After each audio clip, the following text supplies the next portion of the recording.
يا مساء الفل عليكم. النهارده هعملهم ايه بقى؟ ان شاء الله انا هعملهم جلاش باللحمه، جنبي كام حاجه كده.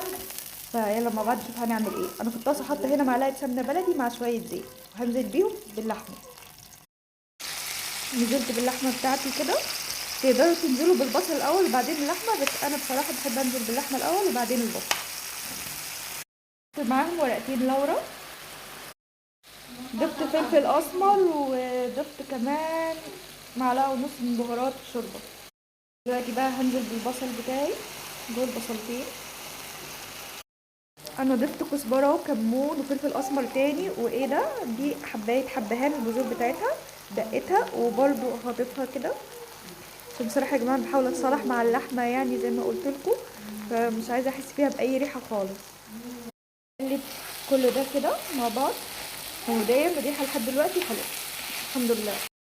وضفت الملح وهديت النار شويه وهسيبها لحد ما تستوي. اخر حاجه في البهارات رشه من بهارات اللحمه. قبل ما اللحمه تستوي على الاخر هنزل بحبه فلفل اخضر، ميكس حار على بارد، واسيبهم شويه مع بعض.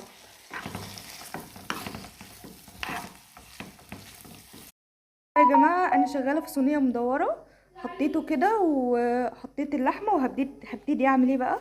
بصوا، اتلفه كده واقفل وادهن زبده لحد اما اقفل الحواف كلها. خلصت اهو، وهحط ورقه على الوش بقى عشان اغطي كل ده، ورقه سليمه. يا جماعه حطيت الورقه، يا رب تكون الاضاءه باينه وشايفين. دلوقتي بقى هدهن وهقطعه واقول لكم نعمل ايه كمان. قطعت الجلاش بتاعي وعملت صينيه كمان. عندي بيضه هضيف لها كوبايه لبن، فلفل اسمر وملح، ولو عندكم جوز الطيب ممكن تضيفوا حته صغيره لو انتوا حابين يعني. هضربهم حلو مع بعض كده، ودلوقتي هنزل بيهم على الجلاش بتاعي. مع اول صينيه، وادي تاني صينيه، وجاهزين دلوقتي ان انا ادخلهم الفرن بعد ما حطيت لهم طبعا اللبن والبيض مع الفلفل الاسمر. ده فلفل اسمر وملح.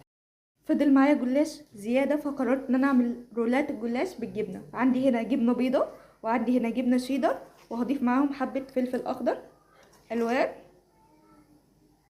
على بعض. كالعاده بندهن طبقه القلاش والجلاش اللي بقوله ده. تمام، طبقه الجلاش و دول طبقتين على بعض. ممكن نستخدم طبقة واحدة بس هما لازقين معايا اصلا، فاشتغلت هما على بعض عادي. وحطيت الجبنة بتاعتي كده، وبسم الله ابتدي الفها رول. الجبنة اهو هنحط لها برضو نفس الخليط بعد ما طلع من الفرن.